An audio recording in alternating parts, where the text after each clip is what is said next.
Pengendara motor di Kota Makassar menjadi korban pembusuran. Korban alami luka di bagian dada dan harus jalani operasi di rumah sakit. Pengendara yang terkena busur ini diketahui bernama Zahinuddin, berusia 31 tahun.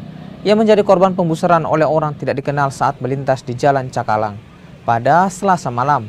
Polisi masih menyelidiki kasus pembusuran ini, sementara korban jalani perawatan di Rumah Sakit Jala Amari TNI Angkatan Laut. Korban 40.000, dia melewati Jalan Cakalang.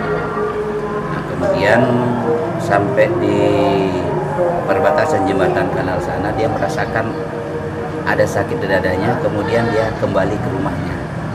Dari rumahnya baru diantar sama keluarganya. Dan kasus ini sementara kami melakukan penyelidikan, termasuk dari Polres, personil unit Reskrim Polres, Intel, kemudian kami juga koordinasi dengan Talok untuk melakukan penyelidikan kasus.